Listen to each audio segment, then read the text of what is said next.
नमस्कार, स्वागत है आर्यभट्ट पाठशाला पर। आज की इस वीडियो में हम अभाज्य गुणनखंड निकालना सीखेंगे। कैसे संख्याओं के अभाज्य गुणनखंड करते हैं।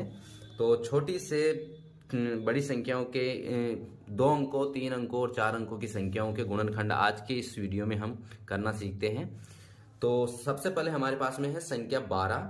तो 12 के हम अभाज्य गुणनखंड करेंगे। तो इस तरह से हम संख्याओं को लिख लेते हैं। 12 का गुणनखंड करना है, 12 को इस तरह से लिख लिया।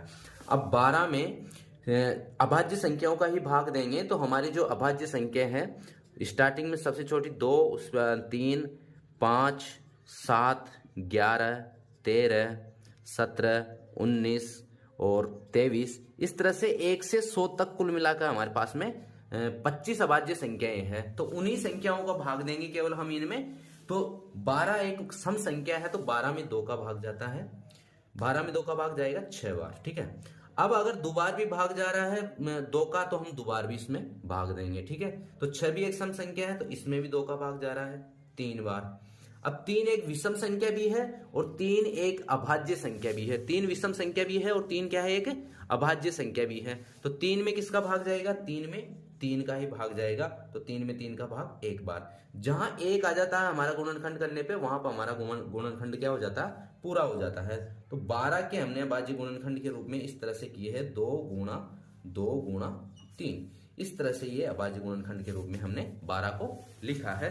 और अगर हम इनको घात के रूप में लिखते हैं, तो 2 की घात यहां पर 2 बार है, 2 गुणा 3, 3 की घात 1 है। तो ये हुए 12 के गुणनखंड। ठीक है। उसके बाद में हम 70 को इस तरह से लिख देंगे। अब 70 का हम गुणनखंड करेंगे। तो सबसे पहले यहां पर इकाई का अंक देखते हैं कि 0 है, तो 2 का भाग चला जाएगा, इसमें 2 का भाग देंगे। तो 7 में 3 बार, 3 दूना 6, 1 बचेगा तो 10 हो गए। तो 5, 5 दूना 10। अब 35 क्या है, विषम संख्या है। तो विषम संख्या है तो अभाज्य संख्या नहीं है, क्योंकि इकाई का अंक क्या है, इसमें 5 है। तो 5 इकाई का अंक है, तो इसमें 5 का भाग पूरा पूरा जाएगा। तो 7 पंजो 35। अब आए हैं 7। अब 7 क्या है, एक अभाज्य संख्या है। इसमें केवल 1 और स्वयं 7 का ही भाग जाता है। तो 7 में केवल 7 का ही भाग देंगे। तो यहां 1 आ गया, तो ये हमारे गुणनखंड पूरे हो गए। तो यहां पर ये जो 70 के गुणनखंड आए हैं, वो आए हैं 2 गुणा 5 गुणा 7। अब यहां पर क्या होता है कि ये जो गुणनखंड आते हैं, इनको वापस अगर गुणा करते हैं तो हमारा मान क्या होता है, यही होता है 70। जैसे 7 पंजो 35 और 35 दूना 70, 3 दूना 6 और 6 दूना 12। अब हम करेंगे 154 का गुणनखंड। 154 यहां पर इकाई का अंक सम है, 4 है, तो 2 का भाग चला जाएगा इसमें। तो 15 में 7 दूना 14, फिर 1 बचे, फिर हो गए 7 दूना 14। ठीक है। अब यहां पर 77 में किसका भाग जाएगा, 77 में 7 का भाग जाएगा। 7 एकम 7 और 7 एकम 7। और 11 क्या है, 11 अभाज्य संख्या है, तो 11 में केवल 11 का ही भाग जाएगा 1 बार। ठीक है। तो ये हमारे क्या है, ये आए हैं 154 के गुणनखंड आए हैं। 154 के गुणनखंड आए हैं 2 गुणा 7 गुणा 11। इनको वापस गुणा करेंगे तो हमारा गुणनफल क्या आना चाहिए, 154। तब तो हमारा क्या है, गुणनखंड क्या है, सही है। ठीक है। अब हम अगला सवाल है 2054। तो 2054 का हम गुणनखंड करेंगे। 2054 यहां पर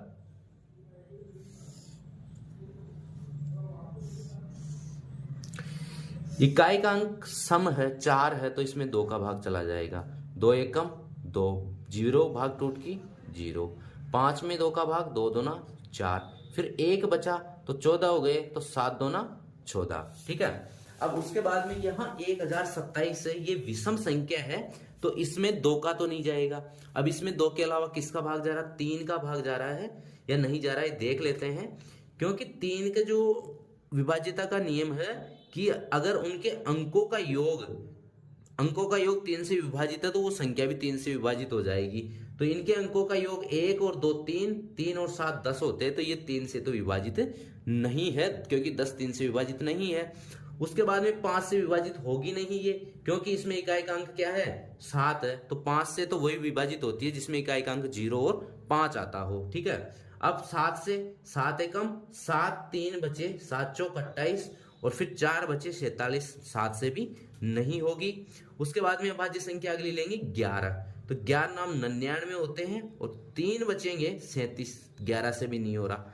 13 पंजो 65, 13 के 78, 13 91, तो 13 91, उसके बाद में कितने बचे 9 और 2 11, तो हो जाएंगे 117। तो ये 13 से विभाजित हो रही है। 117 13 में 9 बार में आ जाते हैं, 13 से विभाजित होगी ये। 13 पंजे 65, 13 के 78, 13 7 91 और फिर 9 और 2 11 बचे तो 117 हो जाएंगे और 13 नाम 117। अब ये जो 79 आए, 79 80 79, ये क्या है, ये अभाज्य संख्या है। तो ये अभाज्य संख्या ये केवल स्वयं से ही विभाजित होगी, तो ये 79 जो है ये 79 से ही विभाजित होगा एक बार, ठीक है। तो हमारे पास में इसके जो 2054 इसके जो गुणनखंड आए हैं वो आए हैं 2 गुणा 13 गुणा 79, ठीक है। तो यहां पर इस प्रकार से यदि हमारे पास में कोई संख्या अभाज्य आ जाती है और बड़ी संख्या हो तो उसका ऐसे पता कर लेते हैं कि उसको विभाजित करके देख लेते हैं वो खुद से के अलावा किसी और संख्या से विभाजित होती है या नहीं होती है, ठीक है।